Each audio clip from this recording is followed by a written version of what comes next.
Welcome one and welcome all, ladies and gentlemen from Audubon, Iowa. It's the backdrop of North Polk High School baseball field, and that's the backdrop for our battle here today as we get conference on the line here. It's the Raccoon River Conference title match here between the Carlisle Wildcats and the North Polk Comets. Want to appreciate you for joining in, and thanks for joining in on the ride as always. Please like, subscribe, spread the word, and have some fun with us as we get rocking and ready to go. It's going to be a fun battle here between these two teams that know each other very well and have a lot on the line. Again, it is the conference title at stake here, so the crown is either going to the Wildcats or the Comets, and we'll have all the action here from first pitch. Strikes, balls, hits, outs, everything in between from wonderful North Polk High School in a great venue here as we get conference championship underway. Again, I'm Andrew Brown here giving you all the balls and strikes and all that in between. So really appreciate, again, as we go through, I want to say any thoughts, anything more that you want to go ahead and take on. Again, Andrew Brown here. Let me know. Hit me up right here on the stream. Any nugget of information, any cool thing, anything that is going off, anything to change. Let us know. Hit us up right here. We want to hear from you, so make sure to get us going and hit us up all across the live stream era right here. But let's get rolling here for you, ladies and gentlemen. It is our pregame coverage as we get ready for whoever decides the Raccoon River Conference crown. Both of these teams, they know their postseason route, and they know they're both number one seeds in their postseason look. So it's going to be a fun ride, and we'll get the chance to see how the Raccoon River Conference fares out in 2026. So let's dive into it, ladies and gentlemen. And first and foremost, let's dive into the tale of the series. These two teams know each other well. How well and what might we expect? Well, again, that's why we go to our tale of the series brought to you by Insulites. The LED insulated light that you can see from half a mile or more away, it truly is. Pick, place, and watch it work. No more grounding anything, adding any bulky equipment, nothing of the sort. All you need to do is check them out today at insulites.com. All right, first and foremost, as you go through, this is a series that North Polk holds the edge on 15-8. But as of lately, it's been Carlisle. They have taken each of the past two meetings in this series. And then if you look at what might we have, this series gives us a lot, including a lot of scoring. This series averages 10.9 runs per game. And on top of that, games with 10 or more runs scored over half of the time, that's something that we get. And then, of course, as you move on over, this is also a series that averages almost 11 hits per contest total, so it can get you about middle of the road in terms of total hits. And then if you're looking for action that comes late in the game, well, odds are you're going to find it more in the first 4 innings. 54% of the run total in this series alone comes in the first 4 innings. Now, if you're also looking for strikeouts, boy, we have that. It's a plenty here. This is a series that has averaged 12.3 strikeouts per game. On top of that, this is also a series that can give you a pitcher's duel or a defensive showdown. And it also can give you something where one team may have a little bit of a heyday.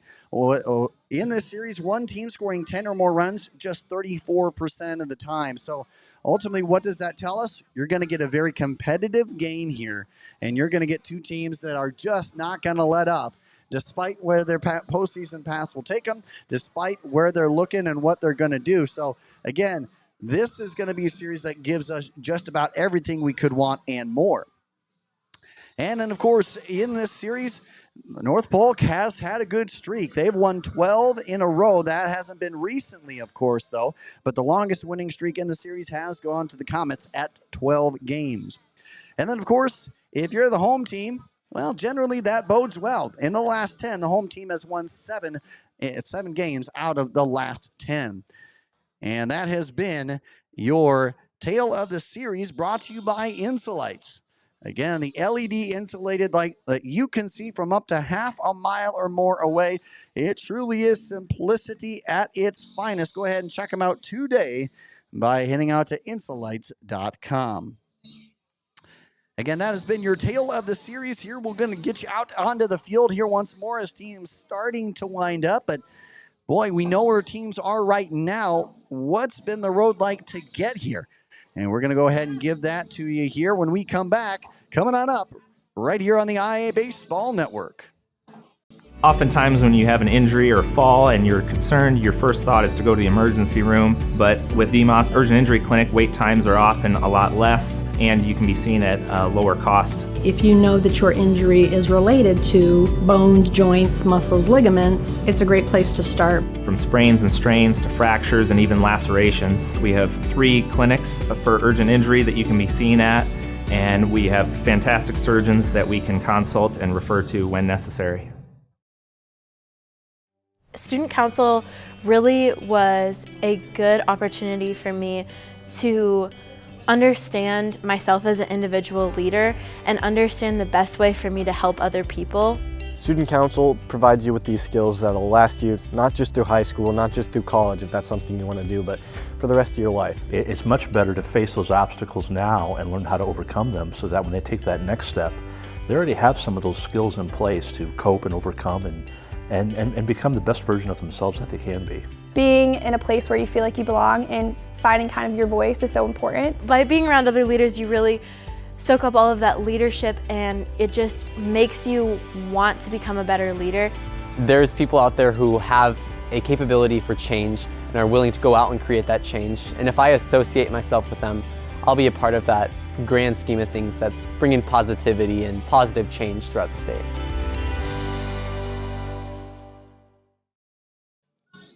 Welcome back, ladies and gentlemen, into the pregame show brought to you by DMOS Orthopedics. With 3 great locations in the Des Moines area, you have every possible reason to go and fix that ache, that pain, anything you think needs surgery or anything expensive. Hey, go ahead and check on over at DMOS. They oftentimes can be less expensive with less wait time and all of that jazz. So make your experience so much more improved by going to the DMOS Orthopedics here. Again, Ankeny, Urbandale, and West Des Moines. Check them out today or head up online and just see what they're all about. Let's dive in here. Again, we talked about the road that has been, or that is for this team, both of these teams, the road that they're on right now and the path to a conference title. But what's it been like recently for these teams? We'll start here with the North Polk Comets. And their looks a lot like this. It's been home games, I should say, quite often. And that includes 2 home Prongy Classic games against Des Moines Christian and a walk-off by Ryan Zosky to take down Assumption. They went ahead, a doubleheader sweep over Winterset, and then took down a good Torador squad. And they took to the road and won by 1 against ADM. And they followed it up by blanking 4A's DCG.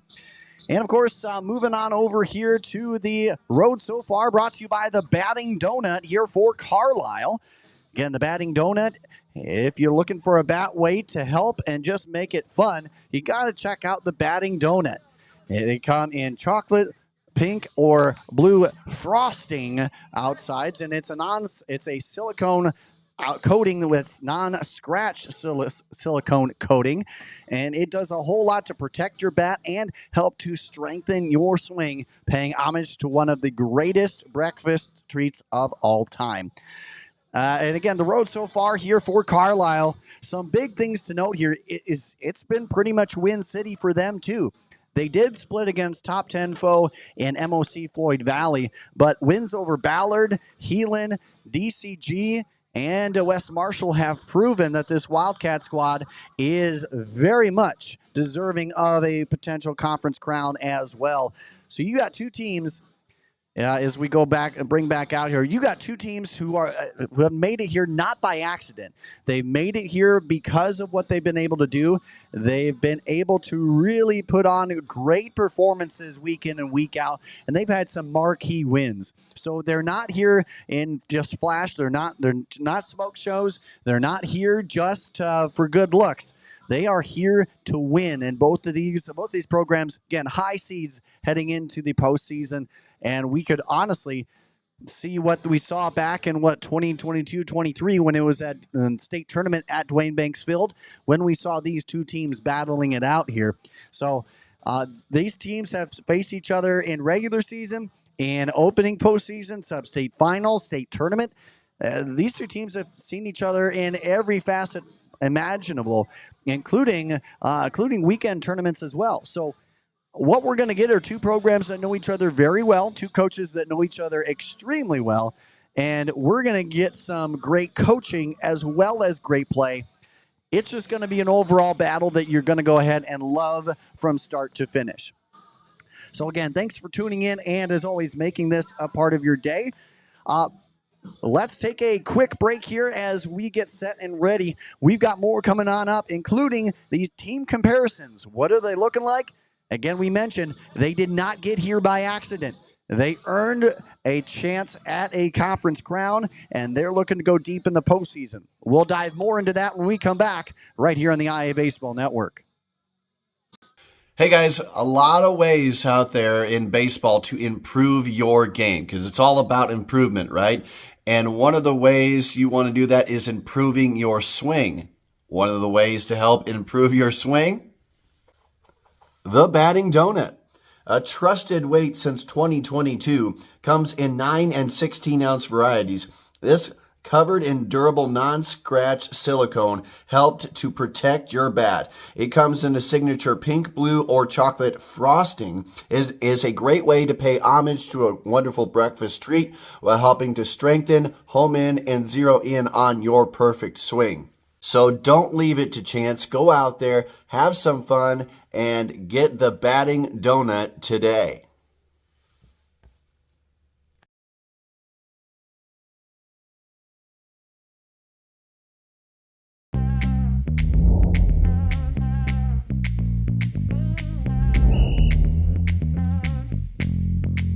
.62, Coach. 62. First down. We're doing this so that the kids can continue to play. Like we used to enjoy playing when I was in high school. I understand how fun it was, and I want that same fun to be had by the kids now. So that's why we need more officials to keep these games going on.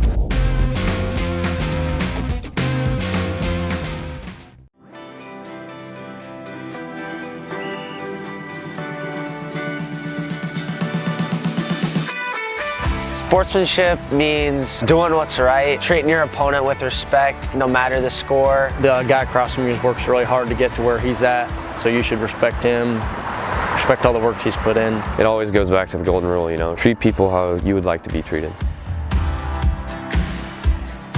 I'm sure if you play sports, you've been around people who are unkind during the sport, but it makes it better when everybody's kind. You're out there playing a sport, you're out there to have fun. You can still want to win, but always be kind. Remember, that's a human. Nothing you can say from the stands is going to change the call that they make on the field. No matter how hard you yell at them, they're going to stick with the call on the field. So it doesn't really help much. But what does help is encouraging your team when they're down, when the call doesn't go their way. Instead of yelling at the officials, try to help encourage your team and get them out of the funk that they're in, and try and get them in the right direction.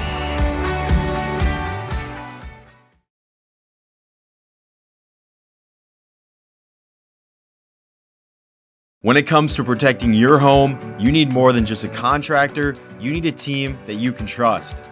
And at IA Sports, we trust Lion Exteriors. They deliver expert roofing, siding, and exterior solutions built to last, because your home deserves the best. With quality craftsmanship, honest service, and stress-free process from start to finish, they make upgrading your home simple and reliable. Whether it's storm damage, a full roof replacement, or a fresh new look, Lion Exteriors has you covered. Contact Noah today or visit lion-exteriors.com and tell them IA Sports sent you to schedule your free inspection. Lion Exteriors, protecting your kingdom.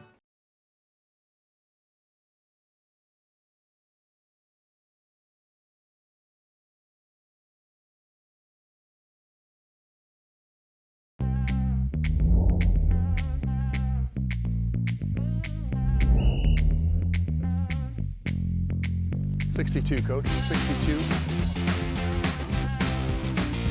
worked out. We're doing this so that the kids can continue to play. Like we used to enjoy playing when I was in high school. I understand how fun it was, and I want that same fun to be had by the kids now. So that's why we need more officials to keep these games going on.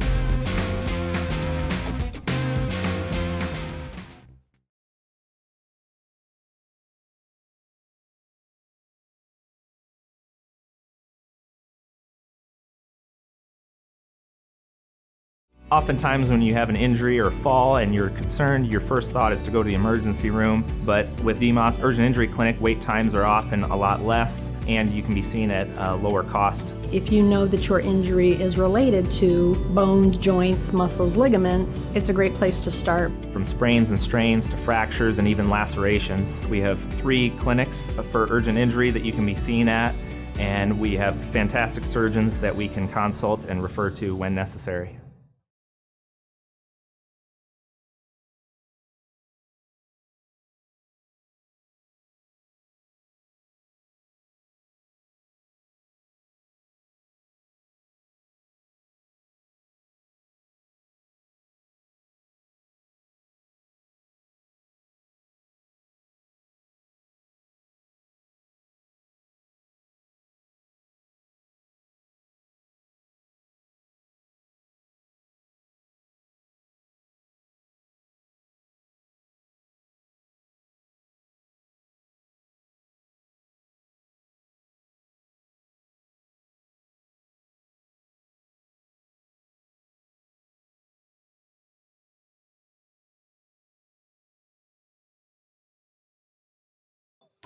All right, ladies and gentlemen, welcome on back here as we have a conference showdown for the title coming on up here as we are here from Alleman, Iowa, host of the North Polk Comets. And boy, what a great view there. You get the corn in the background, $7.5 million facility between baseball and softball. And boy, it looks every penny of $7.5 million. Great community outreach. This is absolutely stellar. And again, it's a 370 shot to dead center.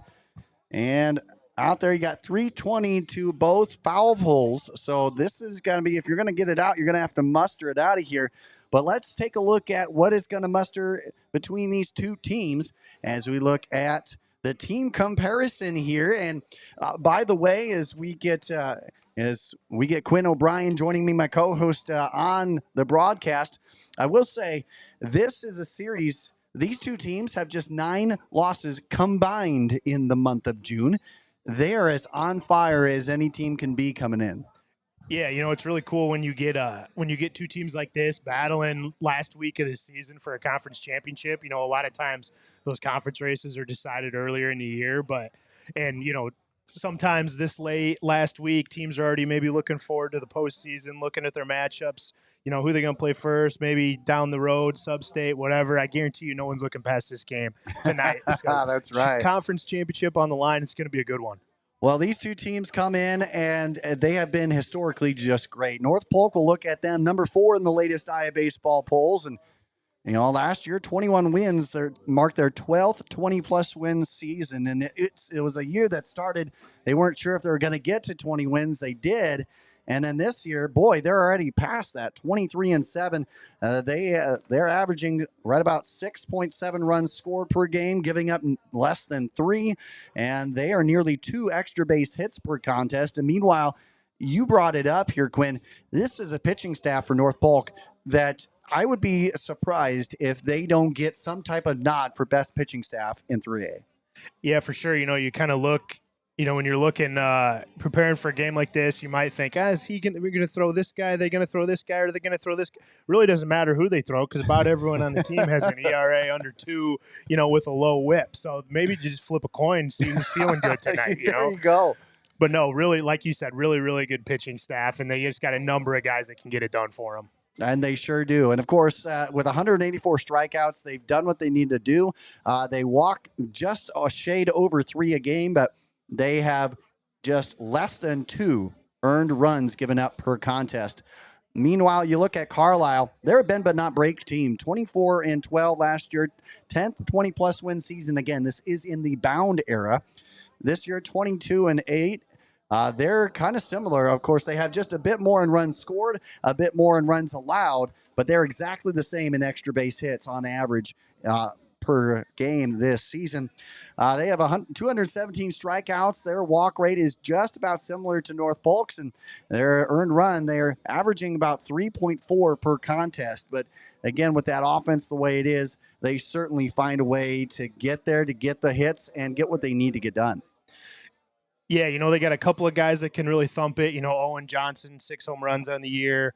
Also, one of their best arms on the team, just a .73 ERA.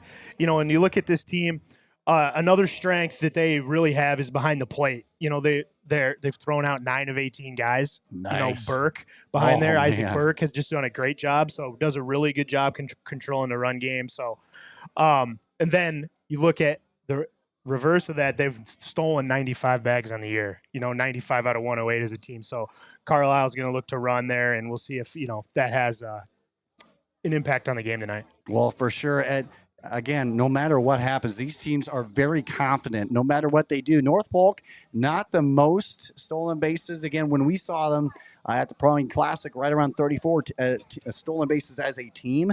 So they hadn't done a ton, but boy, do they find the right moves to make at the right time. And of course, we'll be very intrigued to see how this game plays out. But let's take a look before it plays out at what we might see defensively here from both squads as we take a look at the defensive setup. For North Polk, it looks like this. Ty Lamfers will be doing the pitching duties, and Ryan Zoski, who I am going to tell you right now, he is going to be that hidden gem. He was the individual that walked it off against Assumption, and he may not be hitting for average or power, but boy, he is a floor general behind the plate. He is certainly, if you're looking for a key factor here, certainly he's one of those guys. You have Chase Boo at third, Jack Speaker at short, Chase Fjelland, again, a walk-off king a couple years ago that we saw at the state tournament. He's at second. Easton Engel will be at first. And the outfield, Tommy Speaker in left, Bryce Burke, the extraordinary Bryce Burke in center, and Drew Fausch will be in right field. And then, of course, as you move on over to look at what Carlisle is going to bring defensively here, it's going to look like this. Evan Mott will be doing the pitching. Isaac Burke, we talked about him behind the plate. And around the infield it goes at the hot corner, Carter Berg. And then at short, Evan Truitt. Ben Lancaster will be at second.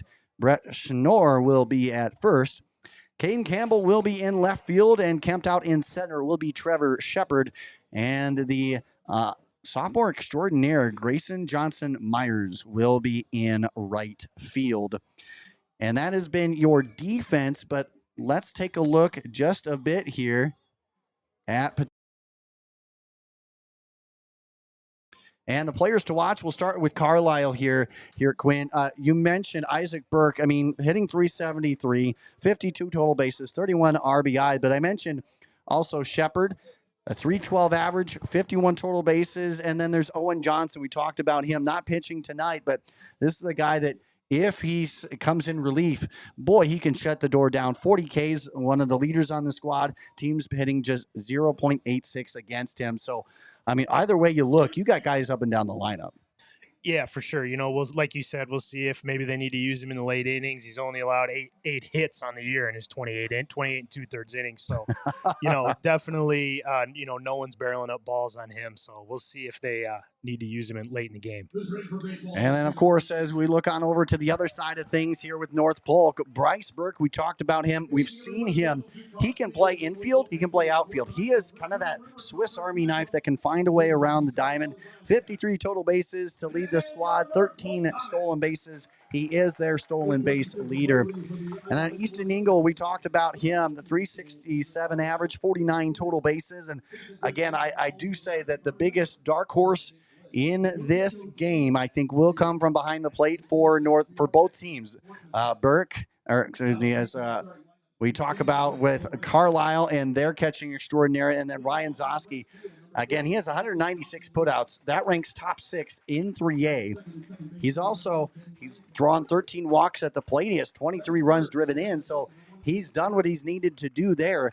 And I think it might come down to guys that may not have the batting average, but are going to play a huge part in this game.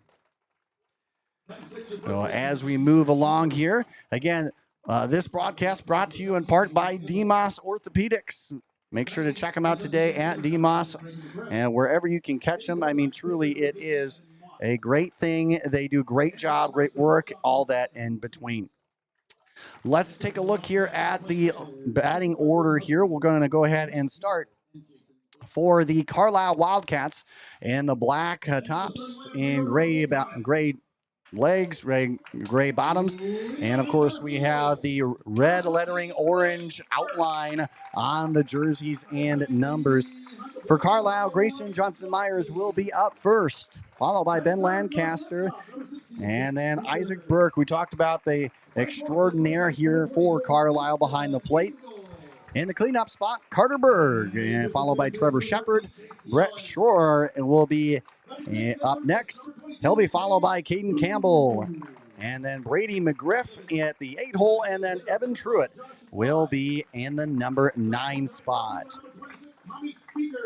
And, of course, as we look on over to the lineup here for North Polk, it looks a lot like this. Bryce Burke will start things off, and he'll be followed by Ryan Zosky.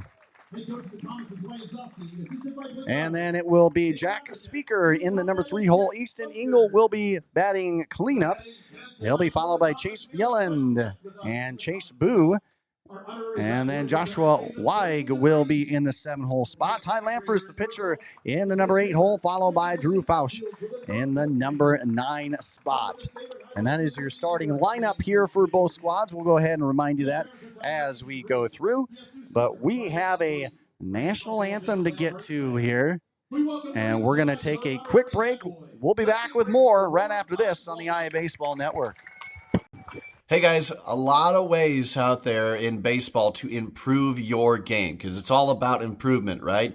And one of the ways you want to do that is improving your swing.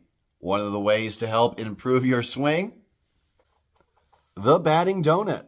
A trusted weight since 2022, comes in 9 and 16 ounce varieties. This covered in durable non-scratch silicone helped to protect your bat. It comes in a signature pink, blue, or chocolate frosting. Is a great way to pay homage to a wonderful breakfast treat while helping to strengthen, home in, and zero in on your perfect swing. So don't leave it to chance. Go out there, have some fun, and get the batting donut today.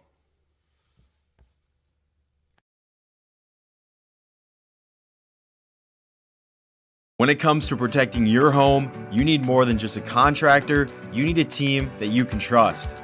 And at IA Sports, we trust Lion Exteriors. They deliver expert roofing, siding, and exterior solutions built to last because your home deserves the best. With quality craftsmanship, honest service, and stress-free process from start to finish, they make upgrading your home simple and reliable. Whether it's storm damage, a full roof replacement, or a fresh new look, Lion Exteriors has you covered. Contact Noah today or visit lion-exteriors.com and tell them IA Sports sent you to schedule your free inspection. Lion Exteriors, protecting your kingdom. And welcome back, ladies and gentlemen, inside the broadcast here. Andrew Brown, Quinn O'Brien, ready to get you set as we crown a Raccoon River Conference champion here tonight. And it comes in Alleman, Iowa, home of the North Polk Comets. Boy, these two teams, again, 15-8, the all-time series lead here for North Polk, but it's been the last two to come in favor of Carlisle, so anything goes.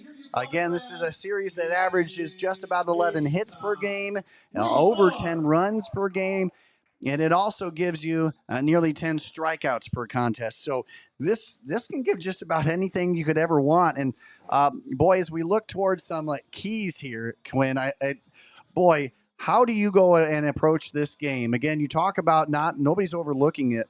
You still have to worry about the postseason coming up. How do you approach this game, especially Carlisle?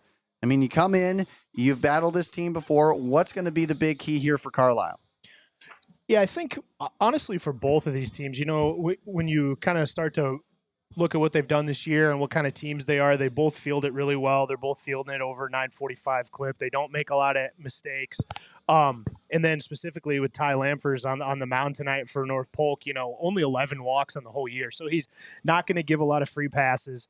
You combine that with the good defense. And I would think, on a Monday, both guys throwing, their one or two arms, you're going to get a pretty low scoring game. And it's probably going to come down to just who can get a big hit with 2 strikes or who can push a run across when they get guys in scoring position. No doubt about that. Defensively, these teams are strong. And here we go, ladies and gentlemen. Let's giddy up and get this game started here as we're going to start off with the top of the Carlisle lineup here. And again, it will be Bryce Burke. Or excuse me, not Bryce Burke. It will be Grayson Johnson Myers to get things rolling. Yeah, and he tries to jump on the first pitch, fly ball out to left. Really good job getting ahead there. Anytime you can get a one pitch out, that's a great job. Gives a lot of confidence to your defense and your pitcher. No doubt about that. And of course, that is how we get things started here. And again, we're top of inning number 1. Here we go, and already 1 down. And to the second hole man in Ben Lancaster we go.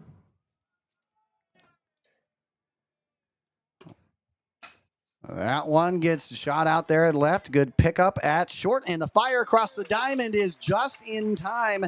That had to be everything and more by Speaker. He gets it, but boy, that was quite the throw that he had to make. Yeah, got out of the box fast, like you said. Had to make a strong throw, and now if you're North Polk, you're sitting with 3 pitches and 2 outs.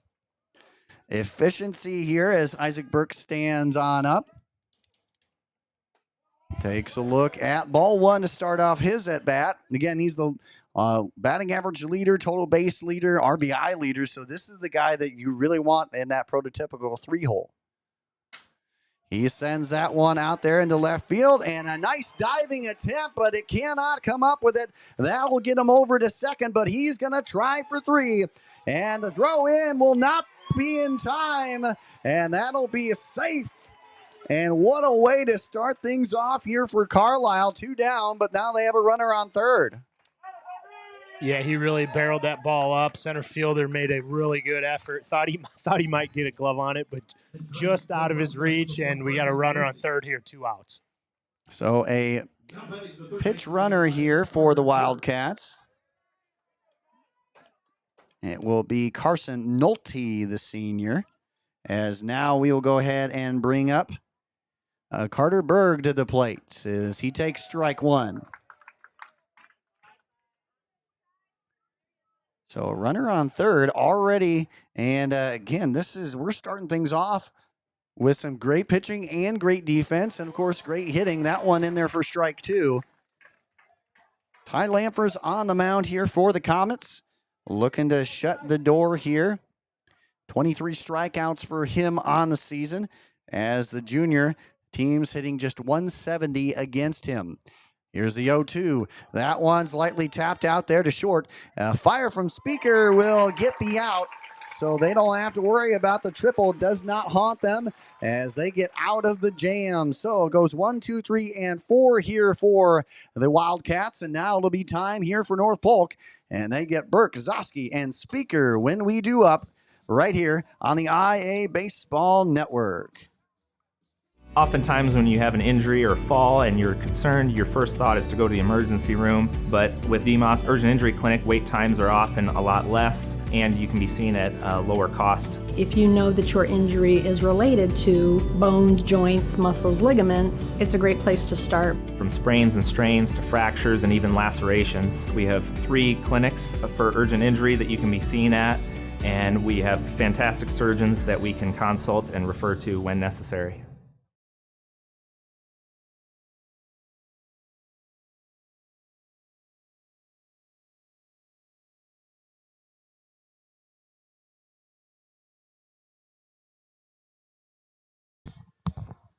Well, after a quick top half of the first inning, we're back at it here in the bottom half. It is Carlisle North Polk set to determine the conference crown here in 2026. And here we go. It is Burke, Zosky, Speaker, the first to see Multi and, of course, Carlisle pitching here today. Mott right now on the mound here for the Wildcats. And as we look at what he has done on the year, the senior, he's been their second best strikeout thrower, 40 strikeouts on the year. Teams hitting .218 against him. He has allowed 17 earned runs and 26 hits on the year. So kind of that bend but not break mentality. And so honestly, you're up there. I mean, this is a North Polk lineup that 1 through 9 has the ability to get on and just keep getting you with the little things. They can get you with the big stuff.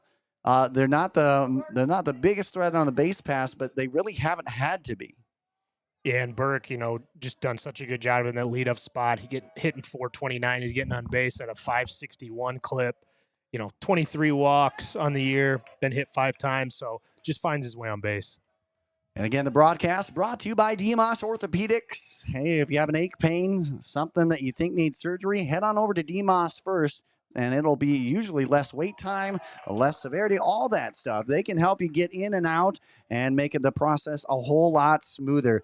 So head on over today and check out DMOS in those 3 great locations.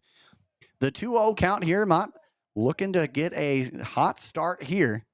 That one gets a little blooper out there, and it will find its way into the outfield grass. And that was a seeing eye single that I think looked like it was a blooper off the bat, but just had enough speed behind it. Yeah, and we mentioned North Polk, not a real heavy base running team, but if there's one guy that's going to do it, it is Burke over there at first, 13 to 15 on the year. So we'll see if they maybe try to move him over with a bunt or just straight steal him here. Zosky has the capability to do that. That's a high bunt that goes foul. I got to say here, this is one of those games that intrigues me a whole lot because neither of these teams got here by accident. They've had some good wins under their belt, some high pedigree wins, and this is exactly when you take a look at the postseason resume. Do they deserve top seeds? I mean, either of them could have honestly an argument for a potential top 5 overall seed. And again, 0-1 here, the count. Again, hopefully everyone's kind of tuning in a dual mark here because there is the World Cup going on. And I don't know how everything's going out so far. Unfortunately, not great start for our guys. Oh, already no. down 1-0. Already down 1-0. Well, just stay right here until they get it back up, Yeah, if anything exciting happens, somebody shoot us a message here on the broadcast. We'll try to relay the news. We'll make it happen for sure. The 0-2 count here to Zosky. He's the one that walked off Assumption last time we were here.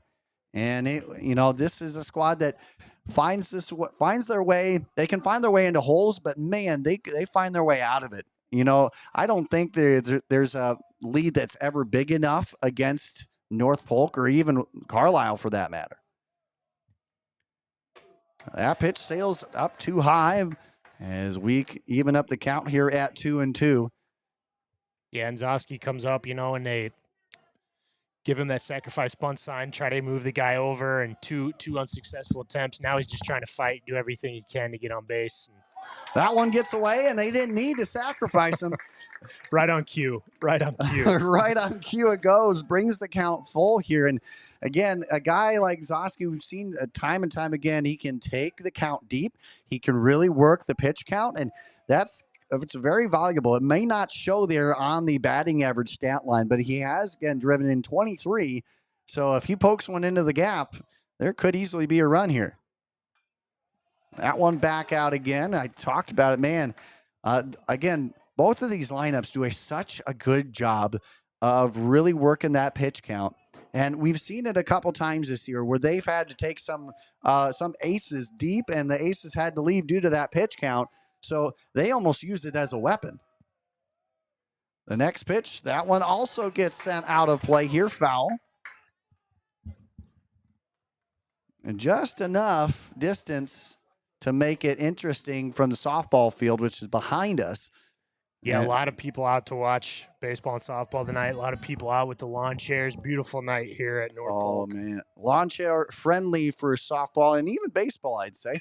That one gets lifted into center field, and that will be more station-to-station baseball. They keep runners now going at first and third. And Quinn, boy, this is where it gets very dangerous here because they're going to bring in a pinch runner, and it will be number 15, Benjamin Glasgow, the senior. And this is, again, it could be very, very intriguing here. This is a team that's not afraid to put on that bunt. That speaker stands up, and we can see what possibly might happen there. Of course, you got a dynamite arm behind the plate. So how willing is North Polk? How willing are they to try and tempt that, knowing that they got their best base threat on at third? Yeah, a lot of options, first and third, no outs. You know, you got your number 3 hitter up hitting 322 on the year with 20 RBIs. Maybe you just let him swing away and see what happens. The pitch goes for the strike, 0-1. And Ben Glasgow, the courtesy runner on at first. And again, up at the plate is Speaker.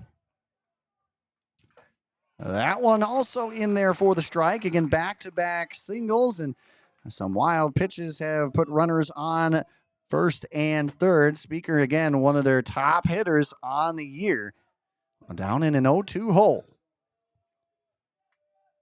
The 0-2 delivery and the pitch. That one gets shot right up the middle, and they get the lead runner at second. The exchange over to first is not in time. The run does come home, and that'll be how we draw the first run of the game. North Polk up by 1. Yeah, good job there, shooting the ball back up the middle. They get the out at second, but beats out the throw, avoids the double play, and drives in the run.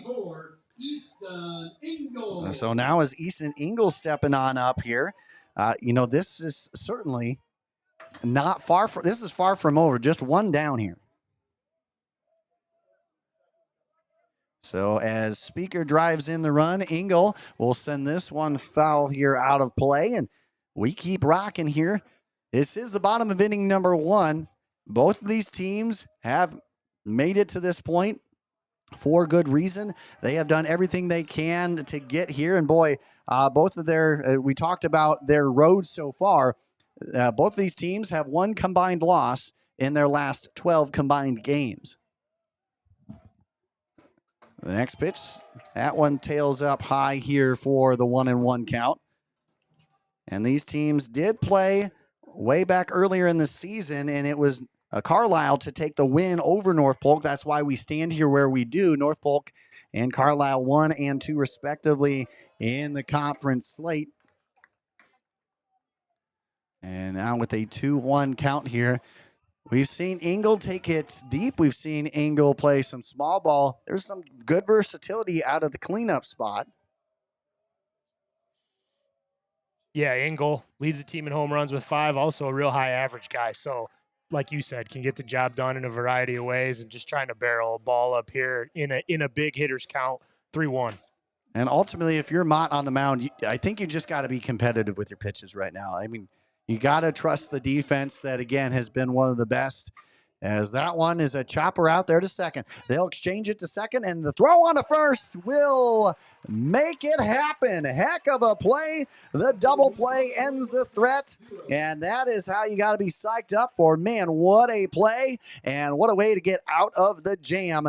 But not before first blood drawn. It's a Comet lead after 1 as we head into the second inning. And when we come back, it'll be Shepard, Schnorr, and Campbell when we come back for the Carlisle Wildcats right after this here on the IA Baseball Network. Hey guys, a lot of ways out there in baseball to improve your game because it's all about improvement, right? And one of the ways you want to do that is improving your swing. One of the ways to help improve your swing, the batting donut. A trusted weight since 2022, comes in 9 and 16 ounce varieties. This covered in durable non-scratch silicone, helped to protect your bat. It comes in a signature pink, blue, or chocolate frosting. Is a great way to pay homage to a wonderful breakfast treat while helping to strengthen, home in, and zero in on your perfect swing. So don't leave it to chance. Go out there, have some fun, and get the batting donut today.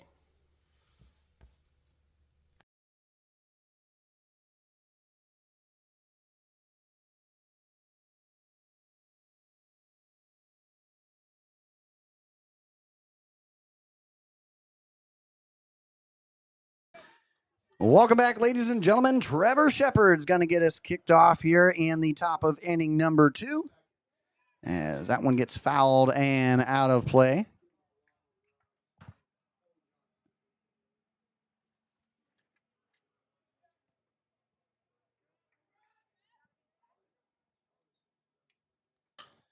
And that one gets hit up high and into right center field. Coming on with a diving attempt out there. A heck of a play by Fausch.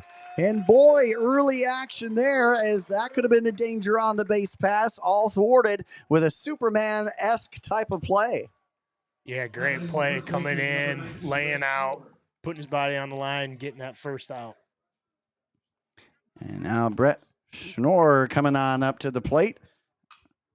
He sends that one foul here for strike 1. And boy, we have some two defensive sets that are absolutely going to show us a lot of good things here, as that one is swung on for the strike.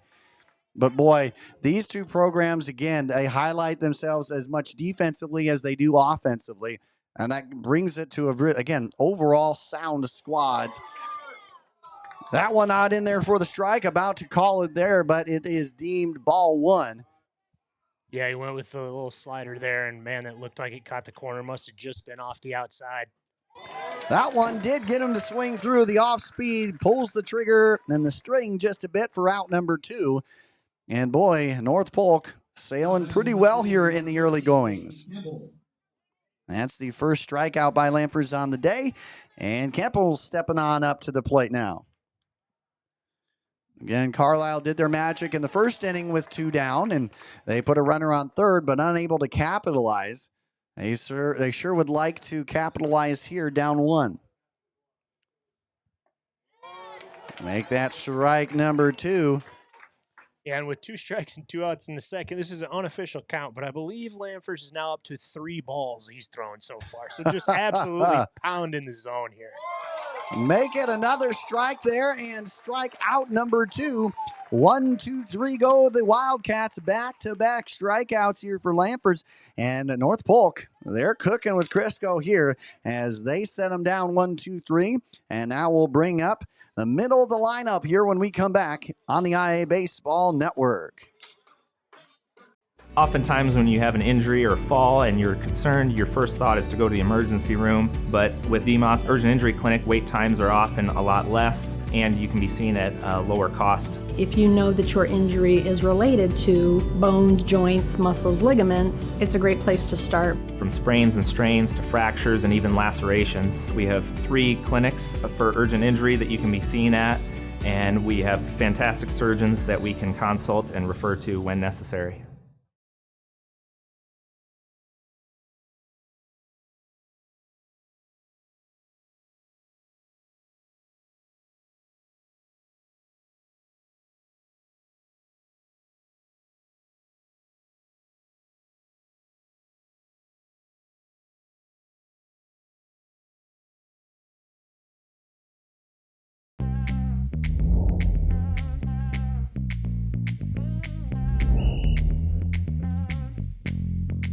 .62, Coach, 62.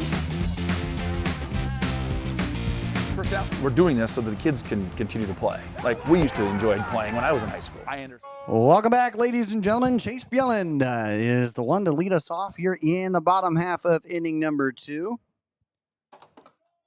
And he takes a look at ball 1 to start things off. Again, jumped out to a 1-0 lead after 2 hits in the first. And would love to add something more here Again, this is the guy who had a walk-off state tournament winner a few years ago when it was back in Cedar Rapids as a sophomore. He is now a senior, rocking it here in his final year, and that one gets sent high. That one's going out there in the left, and that one will be dropped, and that will get to the wall. Chase Yellen will be on second here with a leadoff double. A nice shot here for the North Polk Comets, as that's hit number 3 already on the game. Yeah, honestly thought the left fielder might get a glove on that, but right at the last second kind of put his glove out and held up just a tad, and that ball lands in the gap for a leadoff double. Second extra base hit of the game between these two squads is now Chase Booth stepping on up to the plate. Talked about him earlier. He was up for a nomination of our Performer of the Week last week, and I talked about how he has really been able to do a lot just with the bat and, of course, on the mound. But, boy, I don't think he gets talked about enough with his ability to really work the count, as he's already starting to do here. Ball 1, and here's the 1-0 count. That one sliced foul here for 1-1. Yeah, and we've seen a lot of these hitters, try to attack that first pitch, and rightfully so. Both of these guys are filling up the zone, throwing a lot of strikes. Not getting deep in counts at all. The 1-1 count here.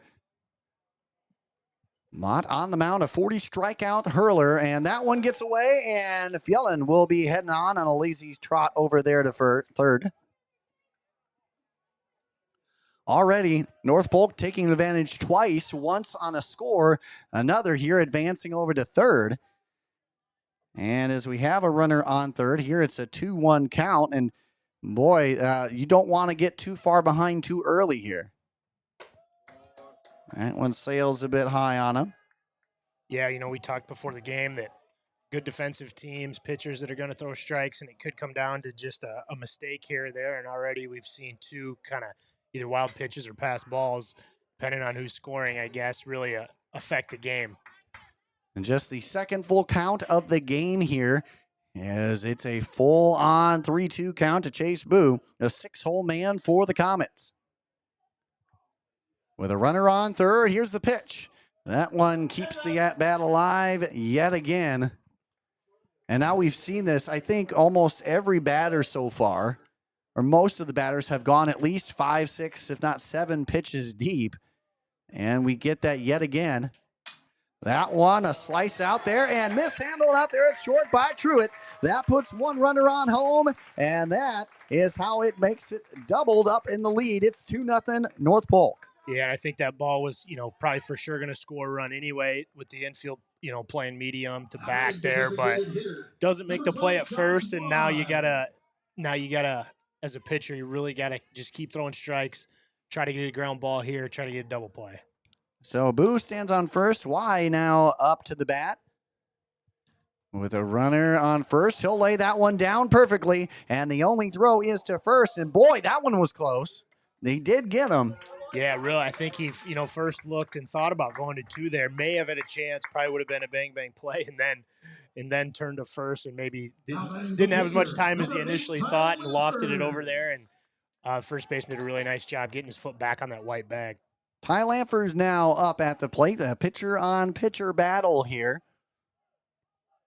Again, a runner in scoring position. 1 run already home here for the Comets. And here's the pitch. Again, Carlisle won the first meeting between these two squads, and now we're up here again the second time, and it determines the conference. Both these teams coming in 20-plus wins on the year. The pitch, that one gets sent out there. A diving attempt's not going to get there. Runners coming around home, and we're going to have no play at the plate. And that is how we get another run on home. North Polk makes it 3-0. Yeah, Lamfer's helping himself out there, driving home another one, hammering the ball up the middle. And North Polk really doing a good job staying up the middle of the field, barreling balls up, not trying to do too much. That is their 4th hit of the ball game. They've had 3 singles and a double. Lamfer's in first. Faust now standing up at the plate. And we've seen so many times this year, North Polk finds a way to score quickly. That one, a little chopper out, and the throw over to third. Does he get him? Yes, he does.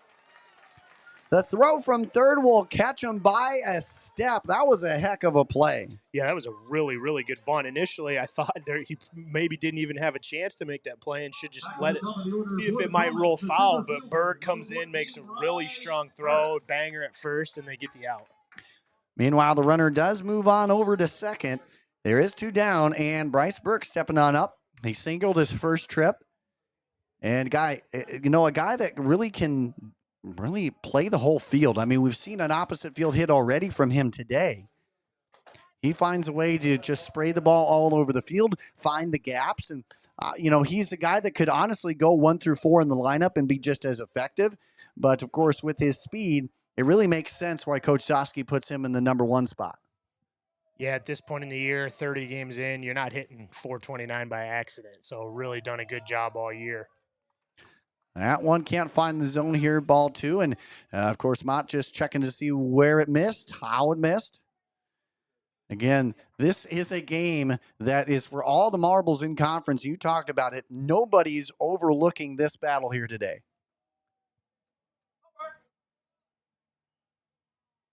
So the 2-0 delivery. That one in the dirt. Nice job behind the plate.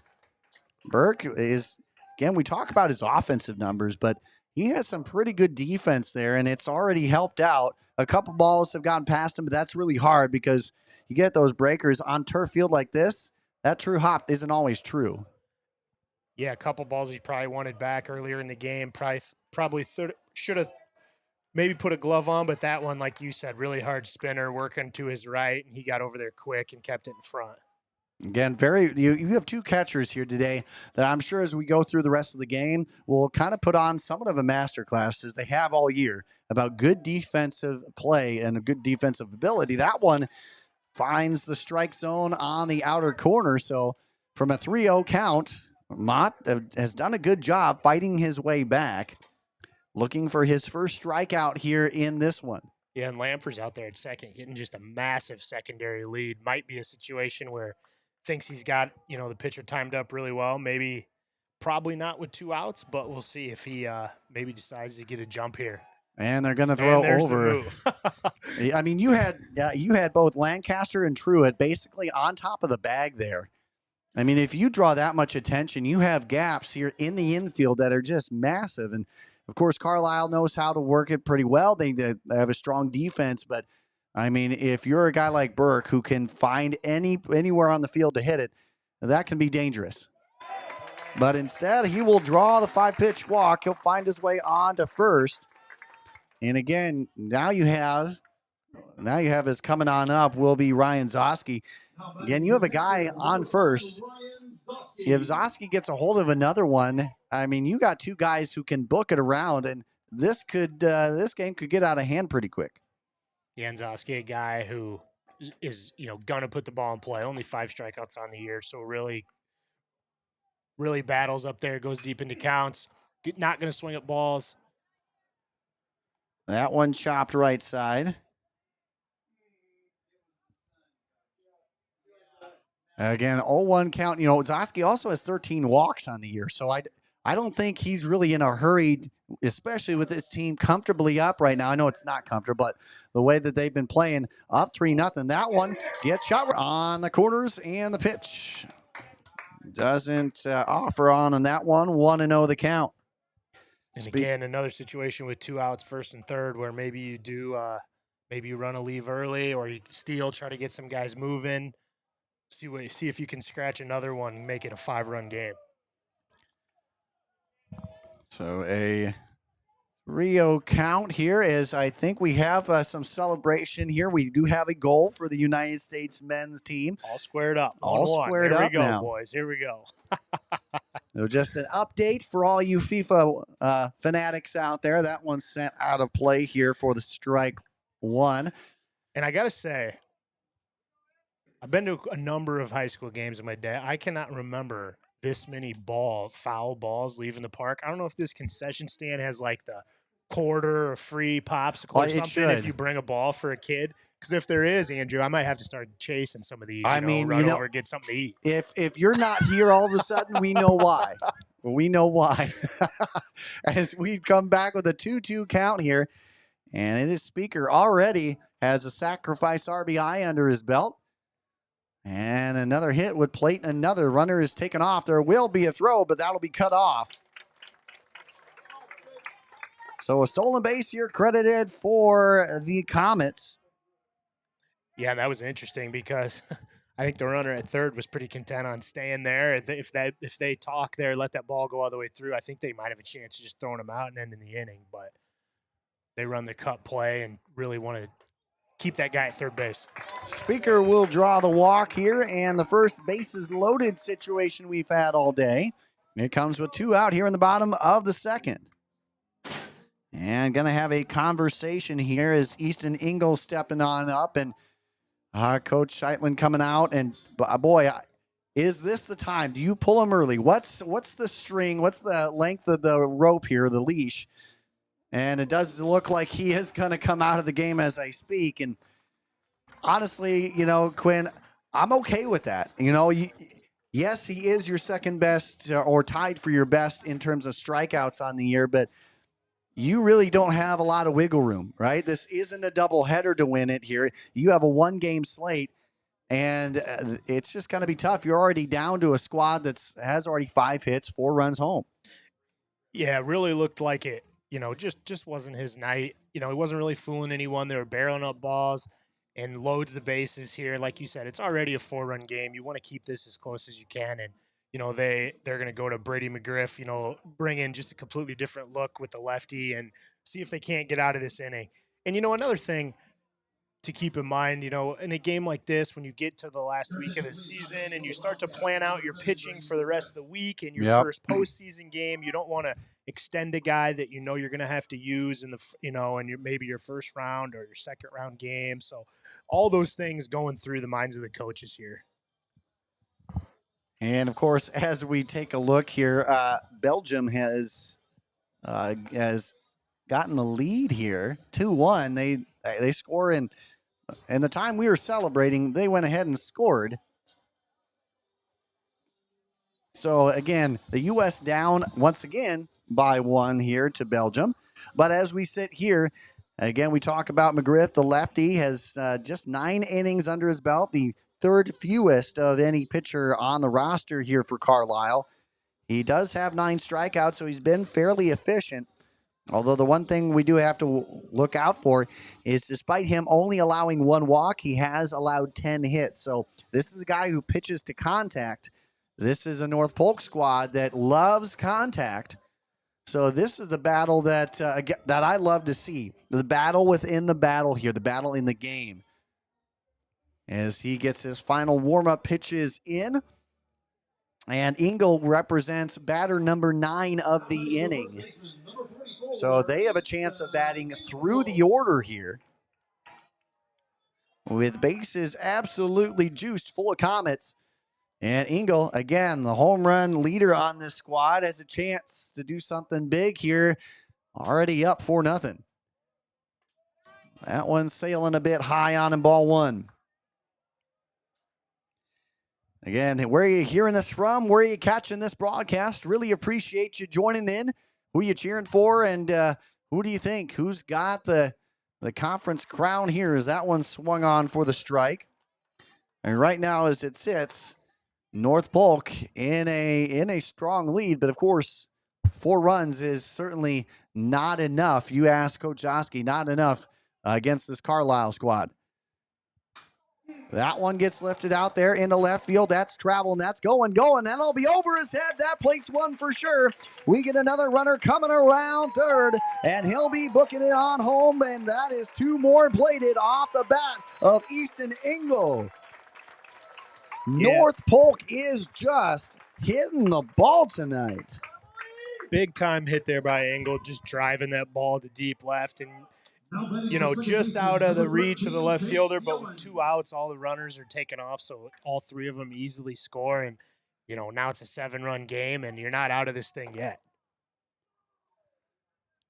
So again, as we get even more plated here, in fact, the bases go cleared.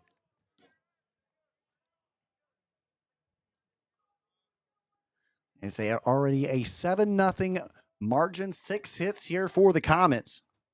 As Chase Vieland, who his first trip up, he doubled. So already we have 2 extra base hits in this inning alone. And boy, if you're Carlisle, this is not what you wanted to see. It's been a 6-run inning here for the Comets. And we've seen, again, we saw them against Des Moines Christian, and we saw what 1 inning can do. And certainly plenty of game left, but now it's quite the uphill battle. Yeah, and really getting it done a number of ways, right? They're not swinging at balls, extending at bats, driving balls up the middle. They've had a couple balls they've put in gaps that have scored runs. So really just excellent job at the plate this inning for North Polk. The 1-2 count here to Chase Vieland, who's already up for the 2nd time in the inning. Here's the pitch. This one gets drilled. That one's going. That one's sailing. That one is out of here. No, not quite. Boy, that one looked like it was almost gone, and that was close. Yeah, with that shadow out there in left, it's kind of tough to tell. That one just at the base of the wall. Another ball in the gap, and they like you said, they got it to 4 or 5 runs, and weren't content there, just continuing to add here in the 2nd inning. So now, as we have once again bases cleared, a runner on 2nd, and we've added 1 more for an 8-0 advantage here. Boy, as that one gets into the outfield grass, and now runners on 1st and 3rd yet again. Chase Boo gets his first hit of the ball game and continues the train. Now 8 hits on the game for the Comets. Batting the designated hitter, number 12, Josh Watt. Boy, this is a back and back again here as Y steps on up back to the plate and Sacrifice spun his first trip. But boy, this has gotten quite out of hand. But how many times have we seen this? A cricket inning here for North Polk offensively. That one in off the knees here for strike 1. And I don't know if there's something to this, but again, the home team in this series, out of the last 10, home team has won 7 of them. And right now, the home team in a commanding lead, 8-0. Yeah, now you gotta start to, if you're Lamfers, I can't quite see the bullpen, but this inning seems like it's been going on for about an hour now. He might need to go down to the pen and throw a few. We'll see. He's been so good, so in the zone, like we talked about, only missing the plate a few times. We'll see if the long layoff, sometimes that affects guys. We'll see if he comes out and as sharp as he was at the beginning of the game. Carlisle already with their 2nd pitcher of the game here, having to try and find their way out of this jam. That's a high chopper out there to short. A deep hole throw and will not get there in time. Another run here crosses as Thielen will tack on run number 9. Yeah, high chopper there with some top spin on it. Really the only chance he had was if he could have sprinted in, tried to get the hop before that one, but good job legging that one out for an infield single. Lampers back on up. Last time in this very inning, he singled and later came around to score. Again, one of 8 runs in the inning. Now with runners on 1st and 2nd here, still 2 down. In fact, half the runs they've scored here have come with 2 down. The pitch. That one too far out of the zone here. And boy, it's not easy to come in this kind of situation on the mound. McGriff having to come in and inherit runners and try and stop the bleeding here. The 1-0 pitch, not quite in the zone, too far in, I believe. Already 9 hits have equated exactly to 9 runs. The Wildcats have 1 error on the game. And again, this so far, 2 innings, it's been all North Polk. A swing through, and again, that was at a point in which, why not? Try and find something deep. We've had 3 extra base hits here for the Comets, 2 belonging to Chase Fielen. Yeah, and McGriff doing a good job throwing strikes, maybe just not mixing it up enough, or definitely not missing any barrels out there. North Polk's doing a really good job getting on time with him, and just have not been fooled by any of the off speed.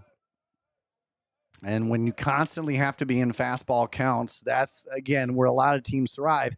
But North Polk seems to thrive even more. That one gets a little away, but in the end, that's ball 4, and that will get runners on every base yet again. So another bases loaded jam. And Drew Fausch doing the batting duties here. Logan Morrison is doing the pitch running duties here. Fausch, a 5-3 ground out his last time up, but a heck of a play out there at third. It seemed like forever ago. That one gets sent high out of play here for strike 1.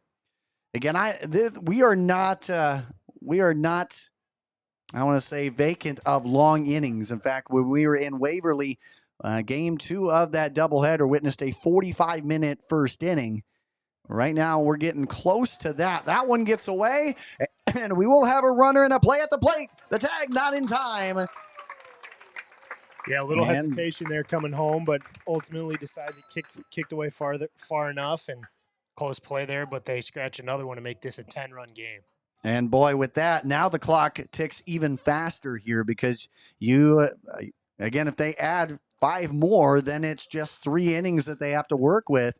And again, it is 10 after 5, 15 after 3 that you get that mercy rule in effect. And I honestly did not think that we would have the mercy rule in effect at all. I mean, this is a series that averaged right around 11 hits per game total between the two teams. And right now, North Polk already at 9. The 2-1 delivery. The outside corner painted perfectly here, and it's now evened up at 2 apiece. Already, this has been an offensive showcase here from the Comets, who have risen up through the ranks in a meteoric rise. That one will get shot out there into left field. That will be a single that plates 1, and it will now turn to 2. 2 more coming on home for the Comets, as it is just an onslaught of offense here for North Polk. Fausch picking up 2 runs in his first hit. And now we bring Bryce Burke up to the plate. Burke has walked and singled in 2 trips. Yeah, unfortunately for Carl, it's just one of those innings. It seems like no matter what you do, it's not going to end right. Not making mistakes, just the 1 error so far, and not walking guys. North Polk just doing, putting the ball, finding green every time they get up to the plate. Everywhere you look, it's base hit after base hit. That one swung on here for the strike.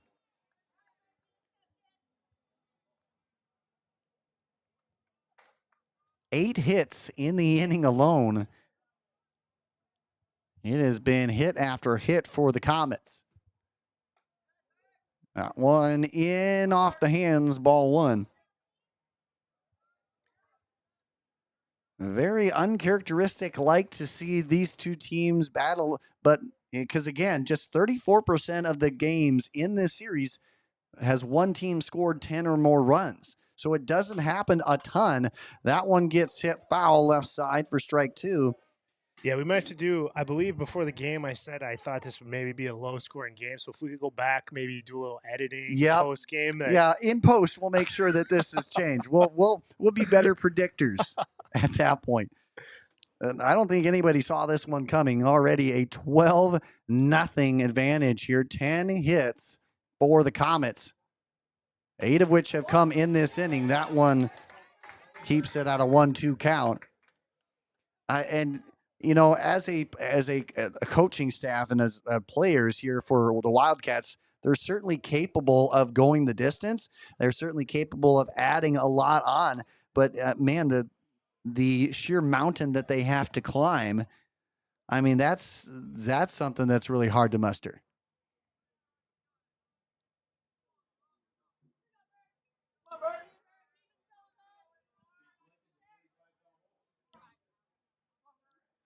And of course, when you look at the Wildcats this year, they've been able to score when they've needed to as well. Again, they have 7 games this year where they've scored 10 or more runs. So they have the capability here. It's just, boy, it's kind of a little bit of a shell-shocked inning that never ends. So the 2-2 delivery coming on up. Carlisle already into their second pitcher here with McGriff. The pitch.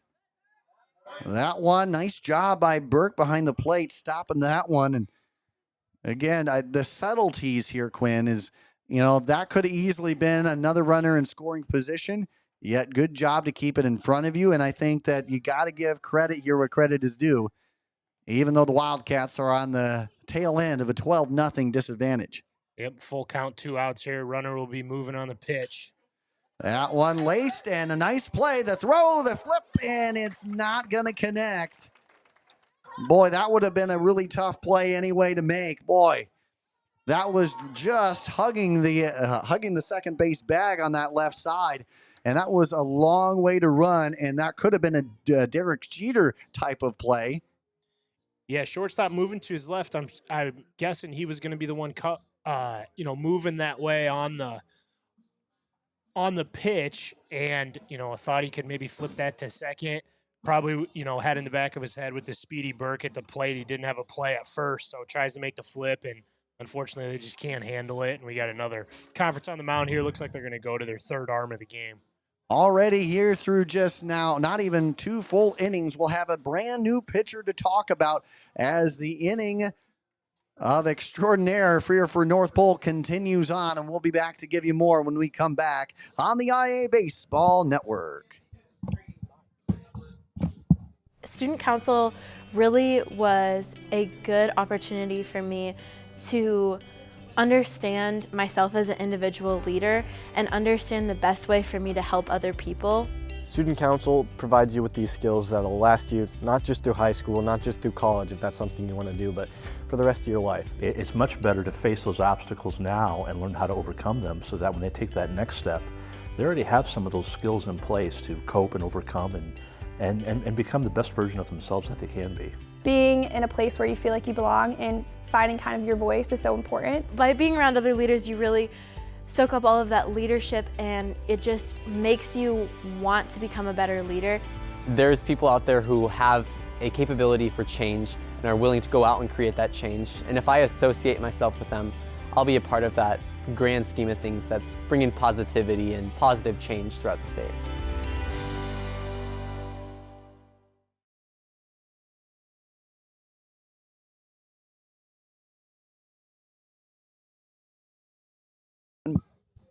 Welcome on back, ladies and gentlemen. Here we are. It is still bottom of inning number 2 as we get Ryan Zosky up for the second time in the inning. He struck an RBI single in his first trip, and he has a 2-runner on situation. Makes ball 1 on the outside. We have a new pitcher here in the working, and an 8th grader in the mix out of all of them here. Again, I think under 5 innings on the season. Yeah, just his second game. He's going to throw in just a tough spot, He just wants to come in, throw strikes, try to mix it up, execute pitches, and just get them out of this inning so they can go back and hit. Of course, if you're the catcher out there or some of these fielders, just seems like, when you're in that situation, it feels like you've been out there, all day long and do anything to get this last out. Swing through from Zosky now has him down to the final strike of the inning. But boy, this is also where you got to kind of play that game you mentioned. How far do you go deep into that bullpen to risk potential playoff push? And we already have not seen the likes of Owen Johnson for the Wildcats. So that's also, I think, pretty telling, because if he were available today, and certainly he doesn't seem like he is, but if he were, he'd kind of be the guy that they would have already gone to. The 2-2 delivery, 2 down, 2 runners on. Deuces wild, as they say. And the pitch. That one draws it full.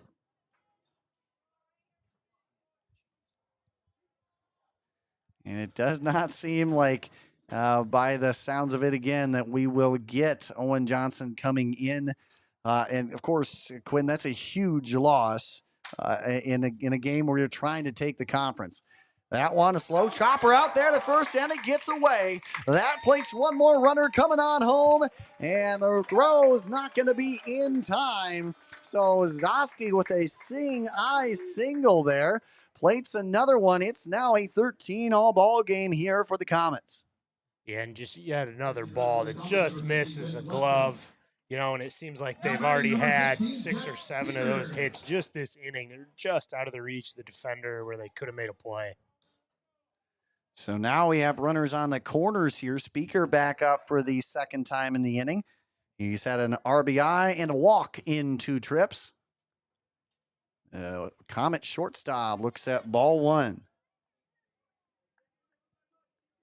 And again, for an 8th grader to be up on the mound right now, this really tests your resolve right now. Is if you're out there trying to keep things where it's at. Oh, that one gets hit high, though. That one's playable. That one's on the run. Nice play by Berg at third, and the disaster inning for the Wildcats. The amazing inning for the Comets has officially ended. Boy, what an absolute terror from North Polk. They go ahead, and they now lead this one a 13-0 margin.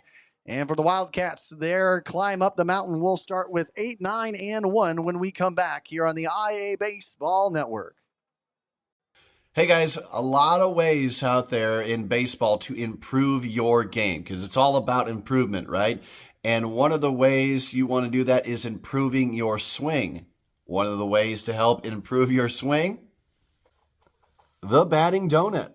A trusted weight since 2022, comes in 9 and 16 ounce varieties.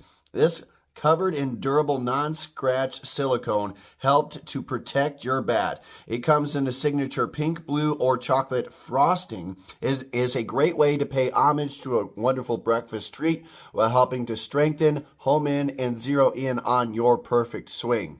So don't leave it to chance. Go out there, have some fun, and get the batting donut today.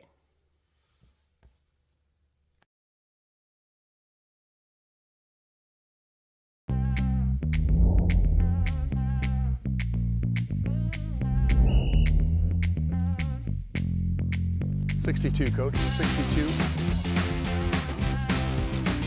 First out. We're doing this so that the kids can continue to play. Like we used to enjoy playing when I was in high school. I understand how fun it was, and I want that same fun to be had by the kids now. Welcome on back, ladies and gentlemen. Inning number 3 starts with a Carlisle charge here as they're going to try and fight their way back into this one, down 13. Again, double-digit runs in inning number 2 here for the Comets have put them in quite the disadvantage here early on. And we talked about that long break for Lamford. He was so sharp those first 2 innings. We'll see if he continues or if that long sit, maybe gets a little rust this inning. Again, 12 runs in the second, and again, it's a long time to be out there. That one draws it 3-1 the count. Boy, this is not a game that either of us, or I don't think anyone in the stands, thought that was going to happen here, as that one goes too far in off the hands, and a 5-pitch walk puts the runner on base. So and if you're Carlisle here, you're really just trying to string together good at bats, scratch a couple runs through each inning, see if you can somehow make this a game, and at the very, very least, avoid any kind of run rule and just continue to fight and play the full 7. So now Truitt, and that one got him. And that is not the way to do that, Andrew. Wow. When you're down 13, the last thing on earth you can do is get picked off there. Really caught off guard by that move, and they good quick feet by Lamford, and they got him at first. You're right. Absolutely not what they wanted. And now Truitt, instead of a runner on first, has 1 out. And that kind of changes what was going to be at least a heads-up start here. And boy, this has not been This is certainly the way that we've seen Carlisle start. Again, the last time they played each other, it was a 3-1 winner here for the Wildcats.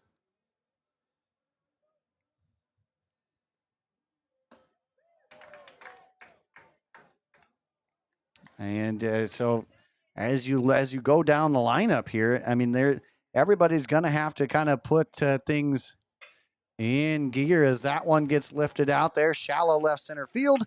And Speaker on the run will capture a quick out number 2. Yeah, really good job by Speaker there. Kind of got turned around and did a nice job not losing his cool, just turning his hips, turning the other way, going out and shallow left and making that play. So now the top of the lineup here as the pop out will bring up Johnson Myers to the plate. He flew out his first time. Again, Johnson Mears, excuse me. A 1-0 count.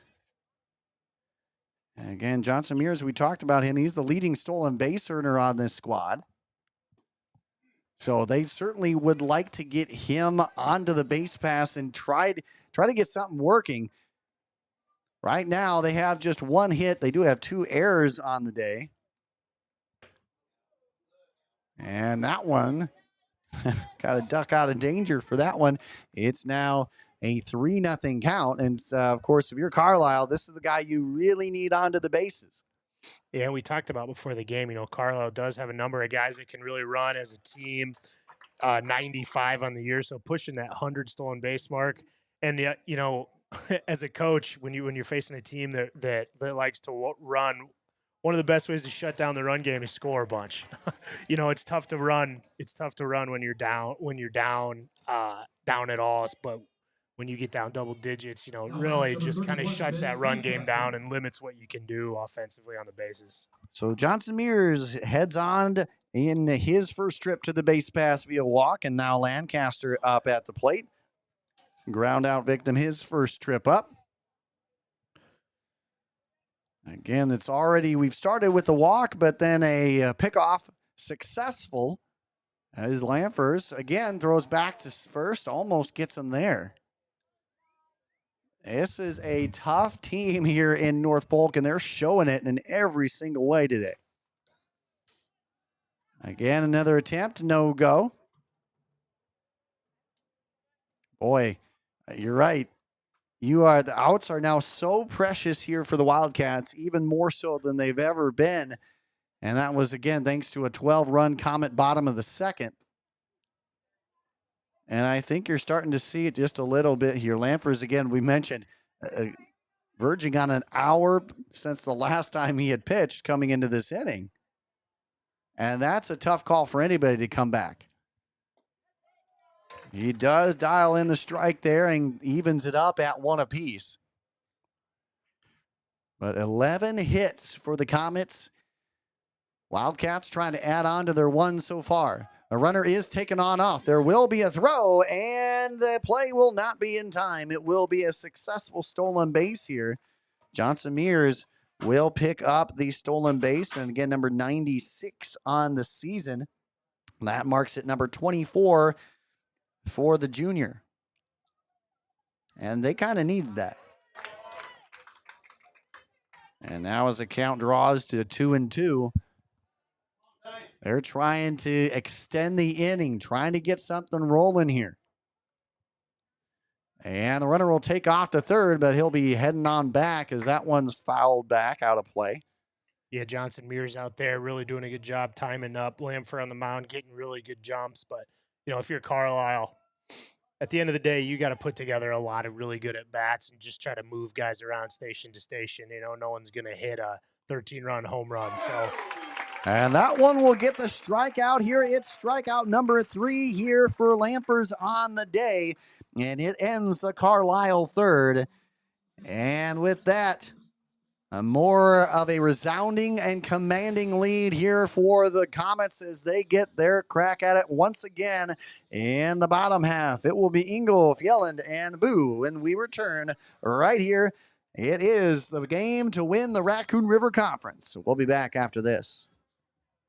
When it comes to protecting your home, you need more than just a contractor. You need a team that you can trust. And at IA Sports, we trust Lion Exteriors.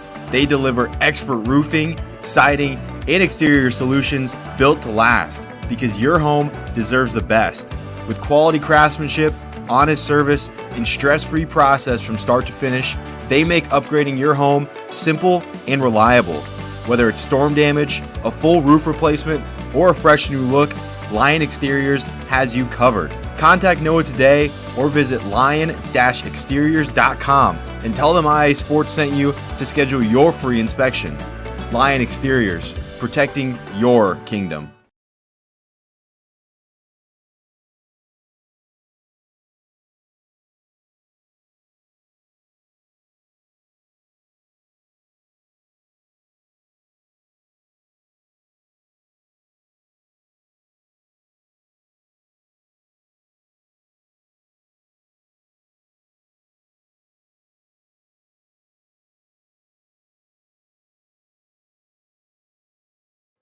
Welcome back, ladies and gentlemen. Easton Engel will get things started here as we're going to go ahead and rock out the bottom half of inning number 3.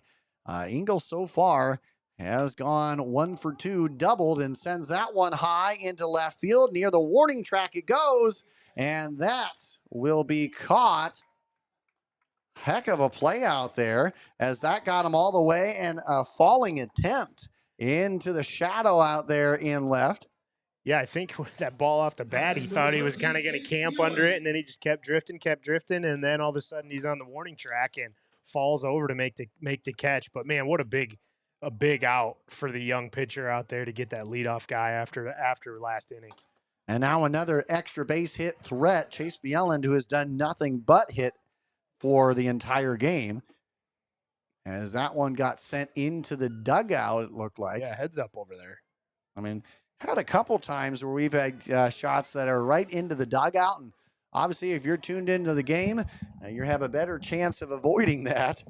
Yeah, you don't get the righty hitting one real hard into the third base dugout very often. You do not. No. I'm not sure how he managed that, but that was that one though gets lifted high. That one's going. It has some power behind it, but nice job out there in center field. Nice long run by Shepard.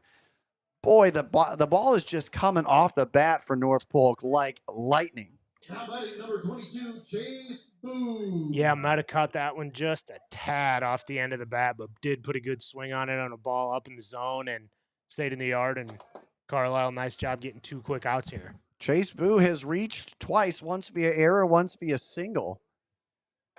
And right now, this is so far the best inning defensively that the Wildcats have had. Now, again, they could potentially bring back their starter and Mott. They could bring back McGriff as well. And that one check swing, and that one gets all the way to third. The throw across the diamond, got him. Holy cow. Whoa. Take a step back and enjoy that one, ladies and gentlemen. Berg with an absolute missile from the hot corner.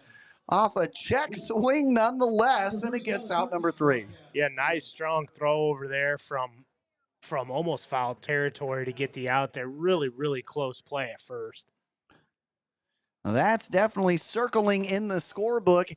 That has been the best defensive outing here of the game for the Wildcats. They're going to try and answer that with some push offensively, and it will come from Burke, Berg, and Shepard when we come back right here on the IA Baseball Network. When it comes to protecting your home, you need more than just a contractor. You need a team that you can trust.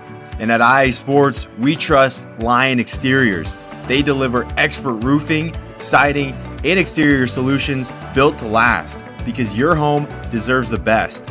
With quality craftsmanship, honest service, and stress-free process from start to finish, they make upgrading your home simple and reliable. Whether it's storm damage, a full roof replacement, or a fresh new look, Lion Exteriors has you covered. Contact Noah today or visit lion-exteriors.com and tell them IA Sports sent you to schedule your free inspection. Lion Exteriors, protecting your kingdom. Welcome back, ladies and gentlemen.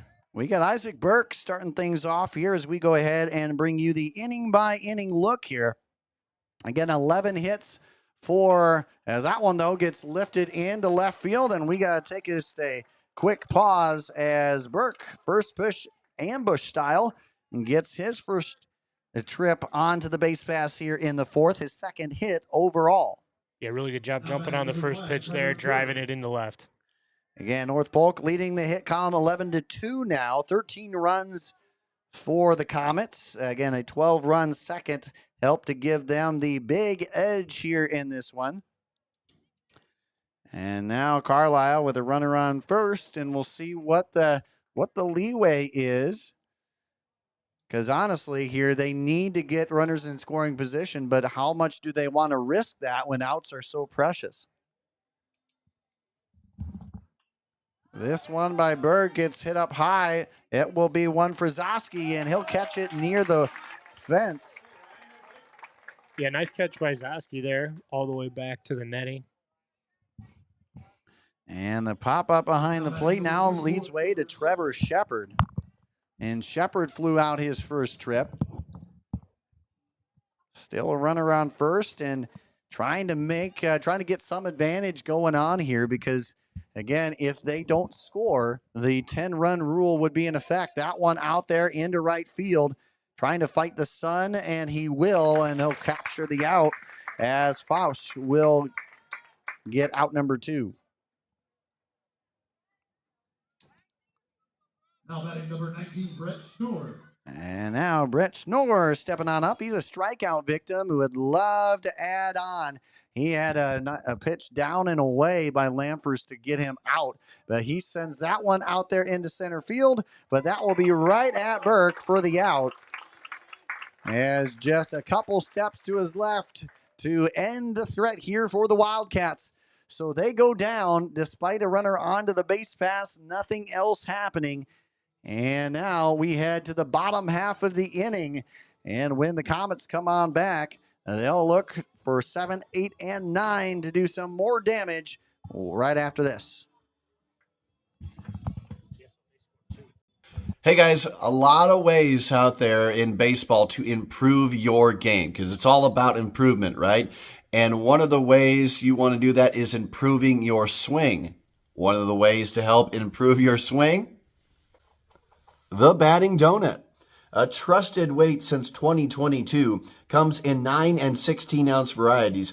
This covered in durable non-scratch silicone helped to protect your bat. It comes in a signature pink, blue, or chocolate frosting. Is a great way to pay homage to a wonderful breakfast treat while helping to strengthen, home in, and zero in on your perfect swing.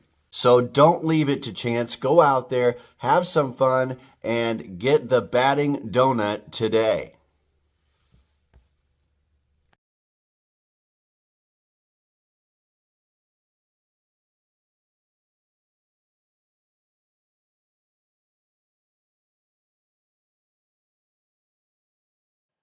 Well, welcome back, ladies and gentlemen. Josh Y is the first one to greet new pitching here. Again, the third pitcher of the game for the Wildcats here, and just an 8th grader at that.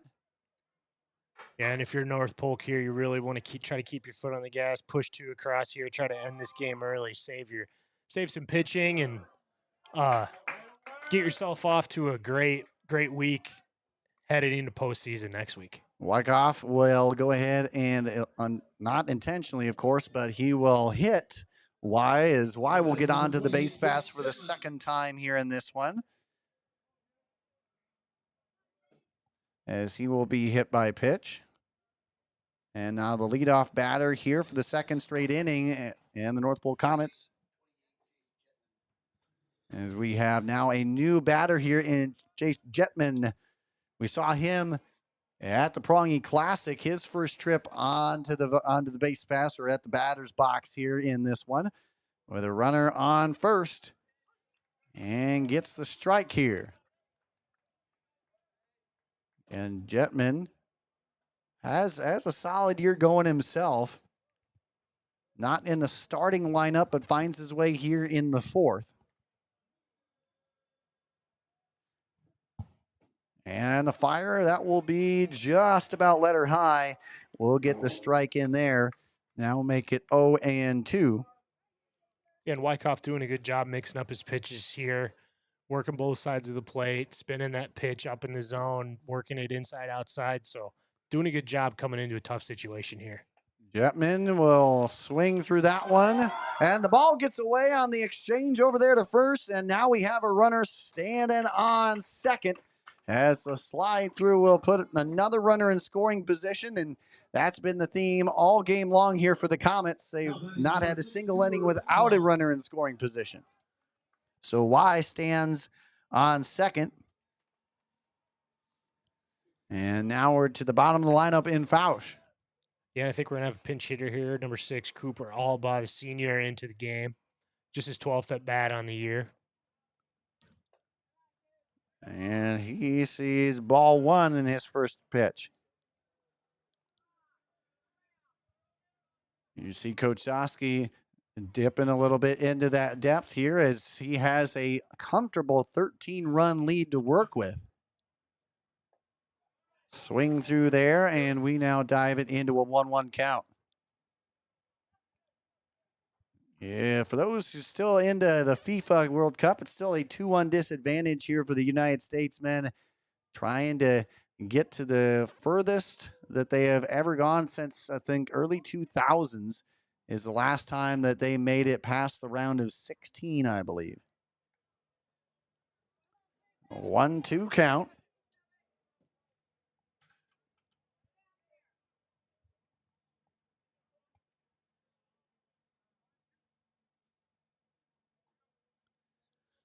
And Hall in for Fausch, who went 1 for 2, drove in 2. Now he gets his first chance. That one not quite there, ball 2.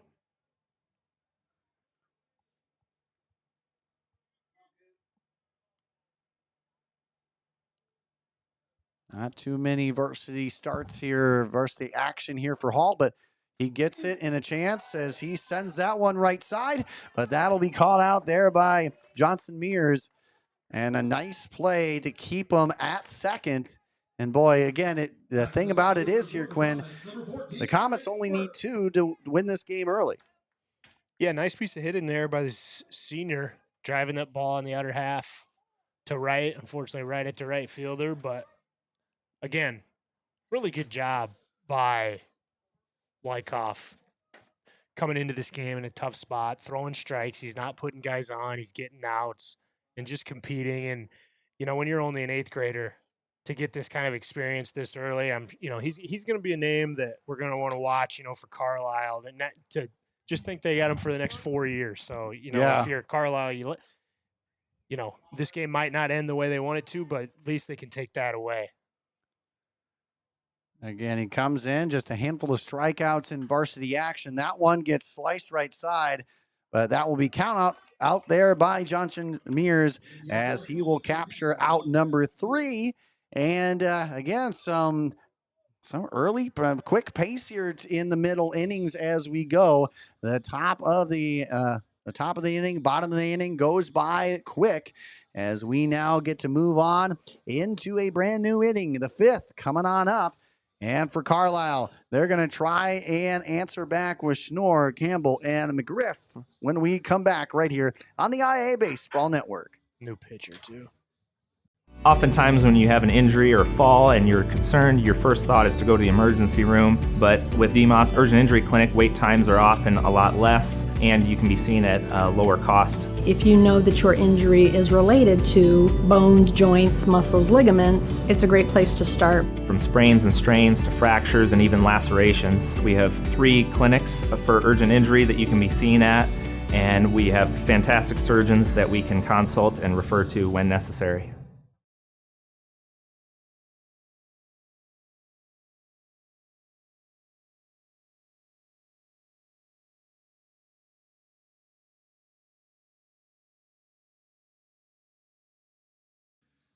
Welcome back, ladies and gentlemen. Colton Boo is going to be the new pitcher here for the North Polk Comets as we bring you the inning-by-inning look here, and it looks a lot like this. North Polk had a 12-run second, and that broke this game wide open. Carlisle just 2 hits so far. They have more errors than hits. Meanwhile, North Polk errorless ball, 11 hits, 13 runs driven in. As we get rocking and rolling here. Schnorr coming on up. Yeah, and Colton Boo on the year, just 5 starts, but he's pitched in 11 games. So definitely a guy they like to go to mid-game, late-game situations. Numbers are phenomenal on the year, 39 Ks and only 34 innings pitched, and just a 1.85 ERA. So he's done a really good job, whether he's starting or coming in. But we'll see if Carlisle can string together a few good at-bats here. And they start with Campbell so far. He is 0 for 1. Again, it was a 4-batter inning here for Carlisle last inning. And aside from that, it's been pretty much 1, 2, 3, 4. The Wildcats have not had more than 4 batters in an inning all game.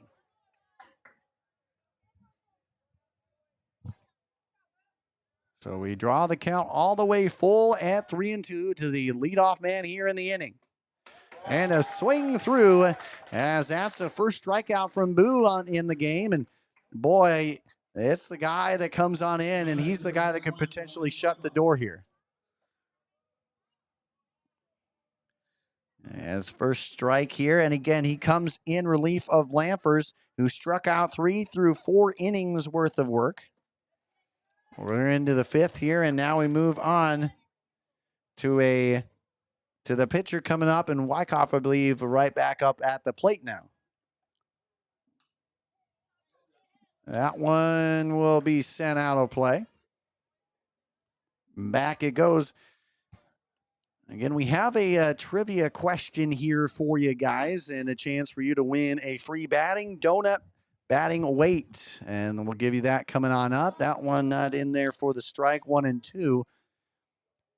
Again, that question here is coming on up. Again, we'll be able to send you here in a few days. We're getting all of the winners sent out. That one ripped out there to short, and a 1-hopper, and that's how you do it there from Speaker, as he secures out number 2. Yeah, nice play there by Speaker. Ball hit pretty hard right at him. Tough hop. Kept his body in front, made a strong throw. So the 6-3 put out will now bring up Evan Truitt back to the plate. A pop-out victim his first trip up, and they're getting into that dangerous territory, as that one is the first pitch he sees and not happy with it, because he sent that one high, and out number 3 happened in just a handful of pitches there. And boy, by the mark of it here as we go through the 5th, that is it. So it crept up on us just a little bit, but that's the winner here. And just like that, the Raccoon River Conference belongs to North Polk here in 2026. Really good job by North Polk there at the plate, in the field, just a really complete game. I think it was really big for them that Lamphers came out and just pounded the zone. Really strong game by North Polk. And boy, what a game it was from the get-go. Again, it started off as strong as could be, and in the end, the conference once again here for the second time in a handful of seasons, it is the Raccoon River Conference going to the North Polk Comets as they take this one by a 13-0 margin. And Coach Oski and company pretty happy here as they will now head in and look to wrap up the regular season and head into playoff action as the Raccoon River Conference champions. And with that, ladies and gentlemen, we're going to take a quick break. We're going to go ahead and wrap things up. When we come back, it is a conference championship for the Comets, and we'll give you all the stuff when we come back after this. When it comes to protecting your home, you need more than just a contractor. You need a team that you can trust. And at IA Sports, we trust Lion Exteriors. They deliver expert roofing, siding, and exterior solutions built to last, because your home deserves the best. With quality craftsmanship, honest service, and stress-free process from start to finish, they make upgrading your home simple and reliable. Whether it's storm damage, a full roof replacement, or a fresh new look, Lion Exteriors has you covered. Contact Noah today or visit lion-exteriors.com and tell them IA Sports sent you to schedule your free inspection. Lion Exteriors, protecting your kingdom.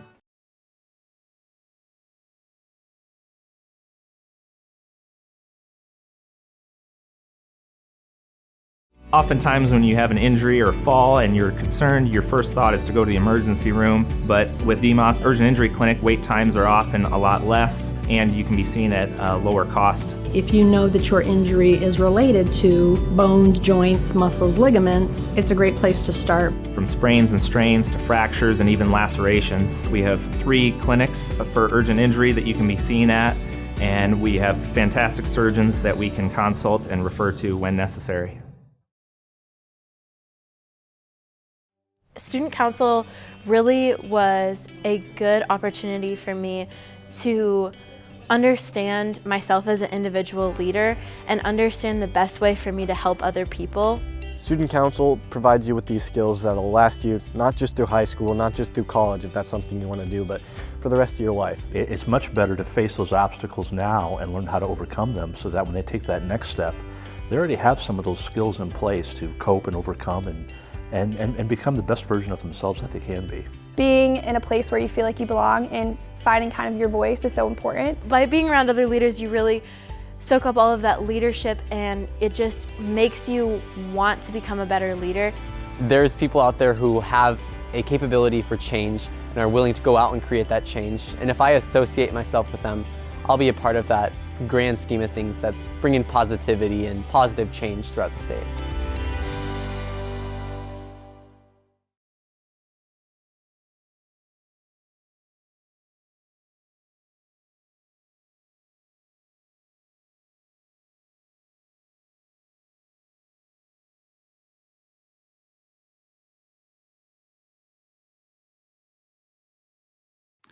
All right, ladies and gentlemen, welcome on back into the broadcast here as we'll give you the final scoreboard here for the battle.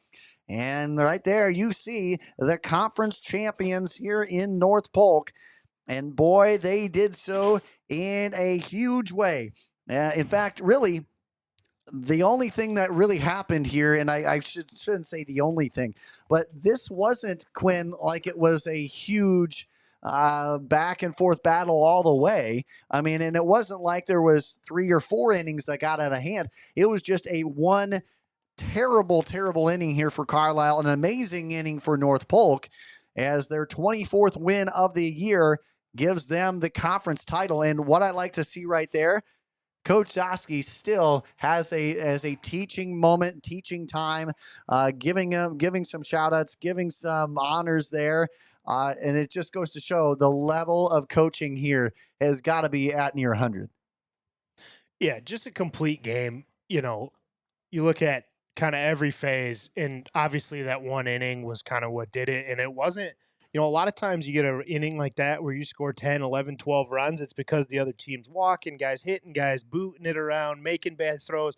Wasn't really the case. I mean, Carlisle did end up with 3 errors. I think 1 or 2 of them might have been in that second inning, but they were just barreling balls up, finding open grass. Well, turf, right? Yeah, I get you. Working everything back up the middle, and then just a couple big hits with 2 guys on or the bases loaded that were deep, you know, almost, you know, just to the base of the wall, that scored 2-3 runs and just started to pile on. And good job by their pitchers coming out and throwing strikes. You know, we talked about sometimes when you get a lead like that and you sit for a long time, then you come back out and you're a little rusty and you don't, you don't pound the zone like they had been doing at the beginning of the game. But yeah, if you're this North Polk coaching staff, you got to be happy with what you see. And this is where you really just want to start gaining momentum.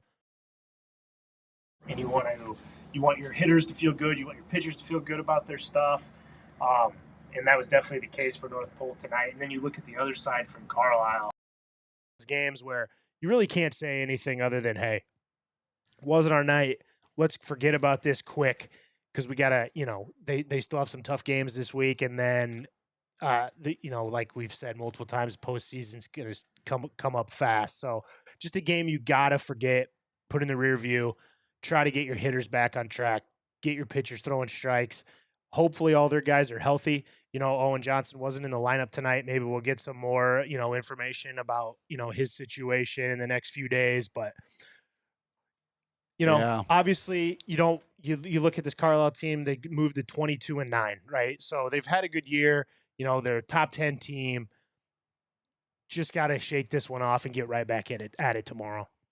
Yeah, no doubt about that. And for North Polk, another conference championship, and that's kind of seeming what it's been part of the course here lately. Last year they did so as well, and I believe the year before that, conference champs as well. And you know what? This has just been a constant threat here for the Comets, and year in and year out. And by the way, they did lose some really big arms here over the last couple of years. I mean, obviously some collegiate arms, and yet they've come through. And I think their pitching, Ty Lamford showed that has just been as solid as can be. And as we bring into the mix here and back on out, but this is a North Polk squad that has found ways to win in just about every fashion. So again, North Polk moves to 24-7 on the season, marking their 13th 20-plus win year in the Bound era. And again, it was all due to that second inning, 12 runs, and that was all but one of their hits as well. So 10 of their hits coming in that inning alone. It has just been an absolute slaughter fest overall. But again, you could see it the rest of the way, third, fourth, and fifth. They didn't get a chance to go to the fifth because they won. But again, the other two innings after that second, it was scoreless. So you thought for a second here that Carlisle would come on back, but you know what? Not used to seeing Carlisle not pick up a run on the year. In fact, as you look through the schedule, there hasn't been a single game in which they have, or excuse me, only one game in which they were blanked, and that was to 4A's Bettendorf at the Bettendorf baseball tournament. But other than that, they have not been blanked at all by any 3A opponent here this year. And again, just goes to show that North Polk really is worthy of a 2026 Raccoon River Conference champion. And so again, with that, ladies and gentlemen, that is about all she wrote here for this one. Again, that fifth inning really snuck up on us, but the conference crown belongs to the Comets here in 2026, back-to-back seasons that they have captured that. And with that, we will go ahead and I'll give you a chance here. One last thing, make sure to email us, iabaseball1@gmail.com. And the trivia question being, there has been one team to have, in Major League Baseball, to have drafted 2 Hall of Fame NFL quarterbacks. Can you name who that is, what team, and who are those quarterbacks that were drafted? That way, Quinn, I'll give you one quick shot at the team. All right. So one team, 2 NFL quarterbacks drafted, and I need to know the 2 quarterbacks. Yep, they have to be Hall of Fame. They're Hall of Famers too. And by the way, if you go ahead and email us, iabaseball1@gmail.com, iabaseball1@gmail.com, you could earn that. And again, I'll bring it up here to show you the batting donut right here. This is the guy here. And again, it's the 16-ounce variety. It's a durable, non-scratch silicone finish. Again, this one is the pink, but it also comes in chocolate or blue frosting, so to speak. So make sure to get that. Check that out today, battingdonut.com. But as we bring you back out here again, last thing here, Quinn, can you go ahead and capture that for us? So I definitely don't know the answer. My only guess right here is the Yankees. Okay. And is it John Elway? Okay. And I don't know the other one. Well, you have 1 out of the 3 components correct. Okay. 1 out of 3 components correct. And anybody who might think that they have it correct, go ahead again, email us iabaseball1@gmail.com. That's iabaseball1@gmail.com. All right, ladies and gentlemen, we are going to bring it back to the field, and we are going to say sayonara for Quinn O'Brien and myself, Andrew Brown. Thanks again for tuning in, and until we see each other next time, stay safe on the base pass. Thanks again, folks, and we'll see you postseason style next broadcast.